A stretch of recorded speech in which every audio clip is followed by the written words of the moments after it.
back to the another tutorial on microservices.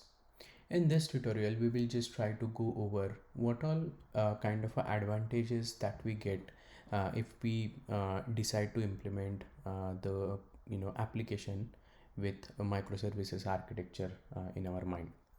So consider this scenario where you have a entire kind of a bigger application.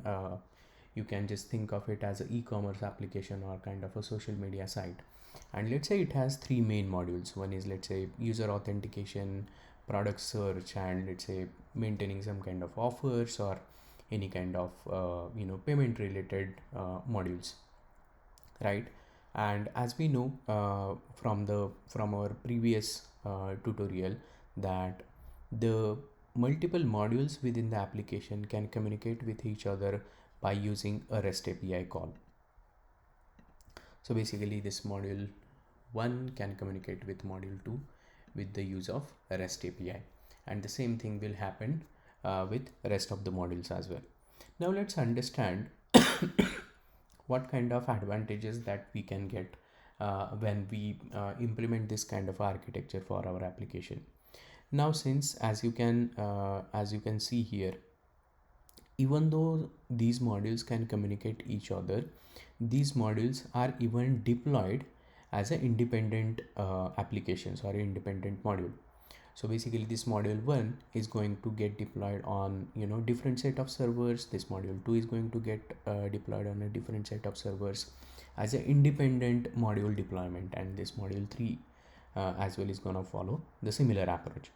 Because of this, what advantage that we get is your deployment of module 1, since it is happening independent of module 2 and module 3, you really don't have to worry about deploying the entire application as a one application. So you can basically let's say if module 1 is a very heavy module in terms of its functionality, and you think that you should have a kind of a load balancing where you want to deploy this particular module 1 on multiple servers. Let's say you wanted to create a cluster of 3 servers and then deploy the module 1, which you can do. But say the functionality of module 2 is pretty lightweight, it's a lightweight kind of a delegator or something like that, then you can just deploy it onto one single server and you are good to go.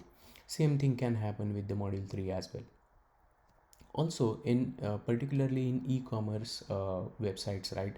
If any of the e-commerce platform launches any kind of sale on particular items, then obviously there are spikes. People try to search for that particular product with an enormous request. So in that particular period where the sale is actually active, then that particular module needs to be scaled irrespective of what other deployment architecture or what other deployment servers we are using. So this is how is possible using the microservice architecture. Let's say our module 3 is getting lots of requests because of the active sale and whatnot. So what we can do is, let's say sale is for the 5 days. For that 5 days, for those 5 days period of time, you can scale the deployment architecture and deployment infrastructure of your module 3. And let's say currently you have deployed your module 3 on 5 servers, but now because of this spike in the search, you think that no, we should at least have 15 to 20 servers, so that we can address those particular requests in a significant or in an efficient manner. So you can this change without impacting any other modules. You can achieve this kind of a deployment or scalable deployment, and then once your sale is over, you can come back to your normal deployment scale, whichever was earlier, 3 nodes, 5 nodes, or whatever it may be. So this is the biggest advantage, and also this kind of approach also impacts on your cost as well, right? Because you really don't have to scale the entire application. If one particular model is getting more requests, it needs to be scaled, then you can just add your scalability parameter to that particular model, and then you are good to go.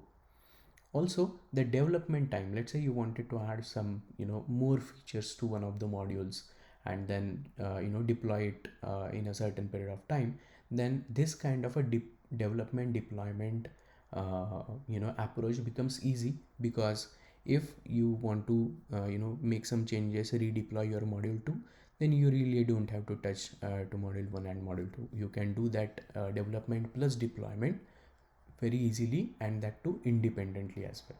So that's why the third option here, that it can help you to reduce your release cycles timelines as well.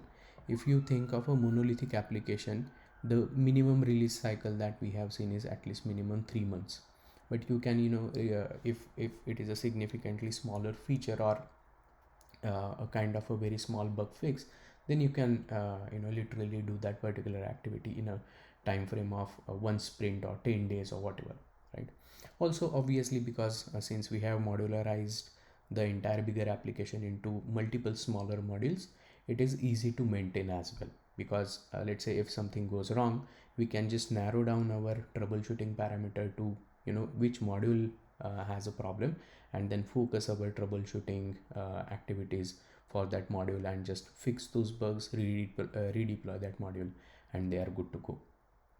So basically the entire thing, like the adding new features to the application become easy, deployment of the entire application or modules becomes easy, then lines of code that you need to change to find the bug, everything becomes easy, because we have just created small application which can communicate with each other using the REST APIs, right?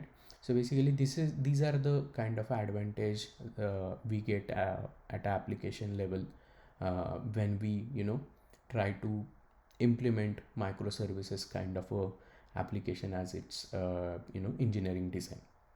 Okay, I hope you would have understood the advantages that we want to get when we create the microservices. Thanks for watching this video, and I'll see you in the next video. Bye.